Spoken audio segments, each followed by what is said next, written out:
இன்னைக்கு நம்ம 3 ஸ்பூன் கிச்சன்ல பார்க்க போறது வெயிட் லாஸ் ஃபிளார் தோசை எப்படி செய்ய பார்க்கலாமா? அதுக்கு முதல்ல ஃபிளார் மிக்ஸ் ரெடி பண்ணிக்கலாம். 250 கிராம் திணை மாவு, 200 கிராம் சோள மாவு, 200 கிராம் கம்பு மாவு, 200 கிராம் கேழ்வரகு மாவு, 150 கிராம் கோதுமை மாவு சேர்த்துக்கோங்க.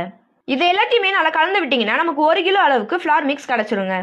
இப்போ நம்ம தோசை மாவு ரெடி பண்ணிக்கலாம். அதுக்கு ஒரு பாத்திரத்தில் 1 கப் அளவுக்கு ஃபிளார் மிக்ஸ், 10 சின்ன வெங்காயத்தை வெட்டி உள்ள சேர்த்துட்டு ஒரு பச்சை மிளகா சேர்த்துக்கோங்க. கூடவே தேவையான உப்பு சேர்த்துட்டு கருவேப்பிலை கொத்தமல்லி இலையை தூவி விட்டுக்கலாம். கடைசியா தேவையான அளவுக்கு தண்ணி சேர்த்துட்டு தோசை மாவை கரைச்சி எடுத்துக்கலாம். தண்ணி சேர்க்கும் போது கட்டிகள் இல்லாம கரைச்சி விட்டுக்கோங்க. கட்டிகள் விழுகாம நல்லா கலந்து விட்டதுக்கு அப்புறம் நம்மளோட தோசை மாவு ரெடி ஆயிருங்க. இப்போ தோசைக்கல் சூடானதுக்கு அப்புறம் கொஞ்சமா எண்ணெய் சேர்த்துட்டு நம்ம தோசை மாவை ஊத்திக்கலாம். இப்போ உங்க எல்லாத்துக்குமே ஒரு சந்தேகம் வந்திருக்கும், என்ன சேர்க்கிறோமே அப்புறம் எப்படி இது ஒரு வெயிட் லாஸ் ரெசிபி ஆகும் அப்படின்னு சொல்லிட்டு. நம்ம இந்த வகையான தோசைகள் சுடும் போது லைட்டா எண்ணெய் சேர்த்துக்கிட்டாதாங்க திருப்புறதுக்கு ஈஸியா வரும், இல்லைன்னா திருப்புறதுக்கு ரொம்பவே கஷ்டமாயிரும். அதனால கொஞ்சமா எண்ணெய் சேர்த்துட்டு 2 பக்கமும் வேக வச்சு எடுத்தீங்கன்னா நம்ம சுவையான weight loss flour dosa ready. இந்த வீடியோ மறக்காம லைக் பண்ணிட்டு நம்ம 3 ஸ்பூன் கிச்சனை ஃபாலோ பண்ணிக்கோங்க.